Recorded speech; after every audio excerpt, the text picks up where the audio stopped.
بات کریں گے، ویسے تو ہم نے بہت ساری گاڑیاں دیکھی ہیں نا، مطلب ریل گاڑی سب سے پہلے ہم نے جو سنی تھی وہ تھی فارمولا خیر میں وہ والی گاڑیوں کی نہیں بات کر رہا، وہ دوسری ہم گاڑیاں دیکھتے رہے ہیں نا، تو وہ اور بچپن میں بھی ہم کئی گاڑیاں لینے کا ہمارا خواب ہوتا تھا کہ جی کہ اس طرح کی گاڑی ہونی چاہیے. جوانی میں خیر وہ خواب زیادہ بڑھ جاتے ہیں، اگر وہ پورے نہ ہو رہے ہوں، پورے ہو رہے ہوں تو پھر بھی آپ کوشش کرتے ہیں. لیکن منفرد گاڑی اور سب سے بہترین گاڑی کون سی ہے وہ ہمیں اب پتہ لگ رہا ہے. بالکل ہمیں پتہ لگا ہے اور ہمیں بتایا گیا ہے کہ اور اس میں کوئی شک بھی نہیں ہے حمزہ کہ یہ سب سے بہترین گاڑی ہے. کتاب کی اگر ہم بات کر لیں تو ایک بڑی ہی زبردست کتاب گاڑی جو ہے وہ متعارف کرائی ہے، اور کتاب کی ہم بات کریں تو سب سے بہترین دوست کتاب بھی ہوتی ہے. لیکن ہم اپنی اگر نوجوان نسل کی بات کریں تو کتابوں سے دور ہوتی جا رہی ہے. بچوں کی اگر بات کریں تو وہ خاص طور پر ان میں یہ رجحان اب نہیں ہے. خاص طور پر جب انٹرنیٹ کی ہم بات کرتے ہیں تو انٹرنیٹ کے دور میں زیادہ تر اگر ریڈنگز کرنی بھی ہوں بچوں نے تو وہ انٹرنیٹ کے تھرو کر رہے ہوتے ہیں.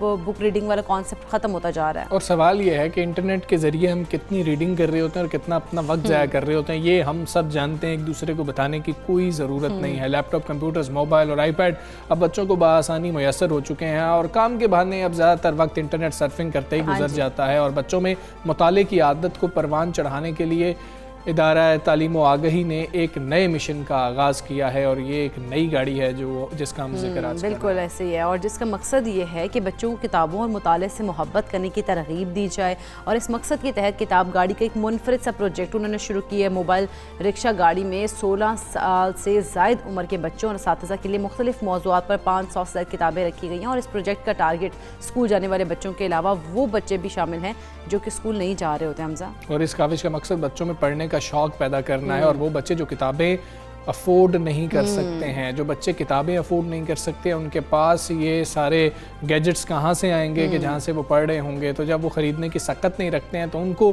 یہ کتابیں مہیا کرنا یقینی طور پر ایک بڑا بہترین اور خیر کا کام ہے. موبائل لائبریری کی سہولت بھی ہوگی بچوں کے لیے. ایسے ہی ہے، اور یہ آرام سے کتابیں بھی پڑھ سکتے ہیں. تو ایک منفرد سا اچھوتا سا یہ آئیڈیا ہے، اسی پر ہم بات کریں گے. سہرش فاروق ہمارے ساتھ اس وقت موجود ہیں. سہرش السلام علیکم، گڈ مارننگ. ہمیں بتائیے گا یہ کتاب گاڑی کا خیال ذہن میں کیسے آیا، کس وقت اس کا آغاز کیا گیا، اس کا مقصد کیا ہے؟ السلام علیکم جی، تھینک یو سو مچ. کتاب گاڑی ادارہ تعلیم و آگاہی جو ایک پروگرام ہے، چلڈرنس لرننگ فیسٹیول، اس کا ایک پروگرام ہے. تو کتاب گاڑی اس کا ایک انیشیٹو ہے. کتاب گاڑی کا مقصد یہ تھا کہ ہم لوگ دیکھ رہے تھے کہ جس طرح ہم لوگوں کی ایک رپورٹ آتی ہے اینول اسٹیٹس ایجوکیشن رپورٹ اثر کے نام سے، جس میں ہم لوگوں نے پورے پاکستان میں بچوں کے لرننگ لیولز دیکھے کہ بچوں کو تو ریڈنگ کرنے میں بہت زیادہ دقت ہوتی ہے. تو اس کے بعد ہم لوگوں نے سوچا کہ کیونکہ آپ لوگ سکولز میں دیکھتے ہیں کہ بچوں کو ٹیکسٹ بکس پہ لگایا جاتا ہے کہ جو ٹیکسٹ بکس ہیں وہ پڑھنی ہیں، جو آپ لوگوں کا نصاب ہے بس اس کو کور کرنا ہے. تو اس کا آئیڈیا یہ تھا کہ ہم لوگ چاہتے تھے کہ بچے ریڈنگ بیونڈ ٹیکسٹ بک سے ہٹ کے کچھ پڑھیں. آپ کو پتہ ہے کہ ہر اسکول میں یا ہماری سوسائٹیز میں آج کل لائبریری کی یا کتابوں کی کوئی اتنی خاص فیسلٹیز نہیں ہے. تو کتاب گاڑی کا مقصد یہ تھا کہ ہم لوگوں نے یہ آئیڈیا سوچا کہ ہم لوگ کیوں نہ ایک رکشے کو، کیونکہ رکشہ ہر گلی محلے ہر جگہ جا سکتا ہے، تو کیوں نہ ہم ایک رکشے کو لائبریری میں کنورٹ کریں. تو ہم لوگوں نے پھر ایک رکشے کو لائبریری میں کنورٹ کیا، اور اس میں ہم لوگوں نے 400 سے 500 کتابیں ہر موضوع پہ، فکشن، نان فکشن، 3 سال سے لے کے 16-17 سال تک کے بچے کے لیے ہر قسم کی ہم لوگوں نے اس میں کتابیں بھری. ٹھیک ہے. پھر ہم لوگوں نے اس کے اندر نہ صرف کتابیں تھیں بلکہ ہم لوگوں نے ایک اسکرین لگائی LCD، جس کو ہم لوگ کہتے تھے کہ یہ ایک سنیما گھر ٹائپ ایکٹ کرے گی، کہ اس میں ہم لوگ بچوں کے لیے ڈفرینٹ ڈیجیٹل سٹوریز چلائیں گے. جی زبردست. سہرش ہمیں یہ بھی بتائیے گا کہ انیشیلی آپ نے ایک گاڑی سے سٹارٹ کیا ہے اور فیوچر کے کیا پلانز ہیں، اس کو مزید بھی بڑھایا جائے گا، اور کون کون سے علاقوں میں یہ گاڑی جاتی ہے؟ اچھا، 2019 میں ہم لوگوں نے جو پہلی ہماری کتاب گاڑی کا لانچ ہوا تھا وہ لاہور میں ہوا تھا. اور ہم لوگ وہ ایک ہم دیکھنا چاہ رہے تھے کہ ہمیں ریسپانس کس طرح سے ملتا ہے. لیکن اس میں ہمیں ریسپانس اتنا کوئی زبردست ملا، اور خاص طور پر جب کورونا آیا، کووڈ کے دور میں جب سکولز بند ہو گئے، تو یہ کتاب گاڑی لاہور کے ہر گلی محلے، پارک، سکول، جہاں مطلب ہر کوئی ہمیں بلاتا تھا کہ آپ ادھر آئیں، ہر جگہ یہ گئی. تو میں ایک اور چیز ایڈ کرنا چاہ رہی تھی کہ نہ صرف اس اس میں ہم لوگوں نے کتابیں بھری ہیں, ہم لوگوں نے بلکہ اس میں بورڈ گیمز رکھے ہیں, جس طرح اسکریبل ہو گئی, چیس ہو گئی, لوڈو ہو گئی, کہ بچوں کی ہم لوگ کریٹیکل تھنکنگ کو بھی اجاگر کرنا چاہتے ہیں. ایک تو فاؤنڈیشن لرننگ اسٹریتھن ہو ہی رہی ہے, لیکن ساتھ میں کریٹیکل تھنکنگ بھی ہو, تاکہ کیونکہ بچے چیس کھیلیں گے تو وہ سوچیں گے اچھا اب کیا کرنا ہے, اب کون سی چال ہے, لوڈو کھیلیں گے یا اسکریبل کھیلیں گے, ورڈز بنائیں گے خود. تو اچھا, اس کے بعد ہمیں ریسپانس کافی اچھا ملا. کووڈ کے دوران میں جب بچوں کے اسکول بند ہوئے ہوئے تھے تو بچے بہت بےتابی سے اس گاڑی کا انتظار کرتے تھے کہ کب یہ گاڑی آئے گی. تو ہم لوگوں نے لاہور کے تو ہم ہر محلے اور ہر گلی میں جا چکے ہیں, اور کراچی میں ہمیں کوئی 3 ہفتے ہو گئے ہیں. اور کراچی میں ہمارا تو پلان یہی ہے کہ ہمیں تو ہر جگہ سے, ہر ڈسٹرکٹ سے ان لوگوں نے بلا لیا کہ آپ نے یہاں بھی آنا ہے, چاہے وہ کرنگی ہو, چاہے وہ ملیر ہو, چاہے وہ لیاری ہو, ہر جگہ سے, اورنگی ہو, تو ہمیں ہر جگہ سے دعوت آ چکی ہے. تو ہم لوگوں کا پلان یہ ہوتا ہے کہ ہم ہر ہفتے ایک ڈسٹرکٹ کو دیں گے اور پھر دوسرے ڈسٹرکٹ میں ہم لوگ موو کریں گے. ٹھیک ہے, یہ بھی سرش میں بتائیے گا کتنی دیر یہ گاڑی سٹے کرتی ہے, پھر آپ کتاب اس میں سے لے کے رکھ سکتے ہیں, پھر گاڑی دوبارہ آئے تو واپس بھی کر سکتے ہیں, اس طرح کی بھی کوئی سہولت متعارف کر, جس طرح سے لائبریری ہے اس طرح کی سہولیات متعارف کروانے کا بھی کچھ آپ لوگ سوچ رہے ہیں؟ بالکل, یہ ایک کتاب مطلب لائبریری آن ویلز ہی ہے, کہ لائبریری ہے جس طرح ہم لوگوں کا ایک لائبریری کا پیریڈ ہوتا تھا, بچے لائبریری میں جاتے تھے, وہاں بیٹھ کے کتاب پڑھتے تھے, پھر کتاب گھر لے جاتے تھے, پھر واپس کر دیتے تھے. سیم یہ اسی طرح سے ہے کہ بچے آتے ہیں, کتابیں پڑھتے ہیں, جو ان کو پسند آتی وہ گھر لے جاتے ہیں ان کے. اچھا, ہمیں یہ بھی رسپانس ملتا ہے کہ ہمارے بہن بھائی بھی پڑھ رہے ہیں, ہمارے گھر میں امی بھی پڑھ رہی ہیں, تو بچے لے جاتے ہیں, 1 ہفتے کے لیے لے کے جاتے ہیں, پھر واپس کر دیتے ہیں. اس طرح سے ہوتا ہے. اچھا, سو ہمارا صرف یہ نہیں ہوتا کہ بچے وہاں جا کے کتابیں پڑھتے ہیں, ایک ہماری ٹیم میں سے کوئی نہ کوئی لازمی کتاب گاڑی کے ساتھ موجود ہوتا ہے جو بچوں کو کہانی پڑھ کے سناتا ہے, مطلب ایک کہانی کے طریقے سے, ایک ایکٹ کر کے, بالکل سٹوری ٹیلنگ ہوتی ہے, تو وہ اس طرح سے بچوں کو کہانی پڑھ کے سناتے ہیں تاکہ بچے کو مطلب انٹرسٹ پیدا ہو. پھر ورک شیٹس ہم لوگوں نے بنائی ہوتی ہیں کہ بچہ کہانی سنتا ہے, اس کے بعد کہتے ہیں اچھا بھائی اب آپ نے کہانی سے کیا سیکھا, اس ورک شیٹ کو سالو کریں.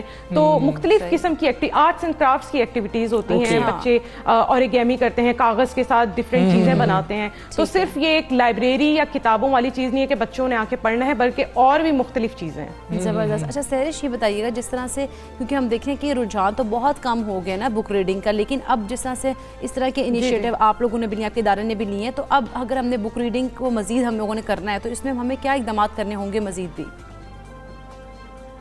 آئی تھنک یہی طریقہ ہے کہ جس طرح بیچ میں ایک ٹائم آیا تھا جب واقعی ریڈنگ کی ہیبٹ یا اس طرح سے پڑھنے لکھنے کا رجحان بہت زیادہ کم ہو گیا تھا. بس وہی ایک بڑے بڑے اسکولس میں بھی بس یہی تھا کہ آپ بچے جاتے تھے, پڑھتے تھے, اور وہی ان کو 1 سال کا وہ دیا ہوا ہوتا تھا کہ یہ کرنا ہے اور دیٹس اٹ. تو بچوں کی ایون کتابیں بھی آنا کم ہو گئی تھیں بہت. لیکن اب میں پچھلے کئی سالوں سے یہ دیکھ رہی ہوں کہ مختلف قسم کی یہ جو چیزیں ہیں, جس طرح اگر موبائل لائبریریز آ رہی ہیں یا کوئی بھی اسی طرح کے چلڈرن لرننگ فیسٹیول ہوتے ہیں بچوں کے لیے, تو آئی تھنک اس وجہ سے بچوں کے جو اب کی جنریشن آ رہی ہے ان میں پڑھنے کا کافی رجحان ہو گیا ہے. بچے خود نہ صرف پڑھتے ہیں بلکہ بچے خود لکھتے بھی ہیں, اور اسی کتاب گاڑی کے دوران ہمیں کچھ بچے اپنی کہانیاں بھی لکھ کے دیتے ہیں. تو یہ ہمارے لیے بہت ہی حیرت انگیز بات ہوتی ہے کہ بچے اپنی کہانیاں بھی لکھ کے دے رہے ہوتے ہیں, کیونکہ پہلے بچے سنتے ہیں اور اس کے بعد ان میں وہ لکھنے کا بھی شوق پیدا ہوتا ہے. تو یہی ہماری سب سے بڑی اچیومنٹ ہے, اور آئی تھنک اسی طرح کے چھوٹے چھوٹے انیشیٹو سے آئی تھنک وہی دور دوبارہ واپس آئے گا کہ بچے پڑھنے لگیں گے, ریڈنگ کرنے لگیں گے, اور انشاءاللہ اپنی کہانیاں اور کتابیں بھی لکھیں گے. کتاب دوستی بہت زیادہ ضروری ہے. اس کے لیے سارش ہمیں یہ بھی بتا دیجیے گا کہ جب یہ کتاب گاڑی گزر رہی ہوتی ہے تو اب ایسا بھی ہو رہا ہے کہ لوگ محلوں میں دیکھ رہے ہیں کہ اچھا ہمارے محلے میں آئی ہے, ہمارے گھر میں کتابیں موجود ہیں تو ہم ان کو ڈونیٹ کر دیں, ایسا ہونا شروع ہو گیا ہے, یا پھر آپ چاہ بھی رہی ہیں کہ اس طرح ہونا تو چاہیے کہ گھروں میں ایسی کئی کتابیں ہیں, کئی ریکس ہیں, کئی لائبریریز ہیں جو بزرگوں کی تھی لیکن بعد میں ہم نے پڑھنا چھوڑ دیا تھا, تو اس کو ڈونیٹ بھی کیا جا سکتا ہے اس میں؟ اچھا, سو ابھی جو محلوں میں جاتی ہے تو محلوں کی طرف سے تو ڈونیشن ابھی ایسا اتنی نہیں آئی ہے, لیکن اس طرح سے نہیں آئی, لیکن کافی سارے پبلشرز ہیں جو کہ ہیپیلی ہمیں اپنی کتابیں ڈونیٹ کرتے ہیں کہ پلیز آپ ہماری کتابوں کو کتاب گاڑی میں رکھیں. تو کافی بڑے بڑے پبلشرز ہیں, کوئی لوکل پبلشرز ہیں جو کہ اپنی کتابیں ہمیں ڈونیٹ کرتے ہیں. بالکل. سہرش, ہمیں یہ بتائیے گا جیسے آپ نے لاہور کی بات کی, کراچی کی بات کی, اب مزید بھی شہروں میں اس کو وسعت دیجیے کہ کتاب گاڑی ہم دیکھیں گے پاکستان کے ہمیں ہر شہر میں نظر آ رہی ہوگی, ایسے پلانس بھی ہیں؟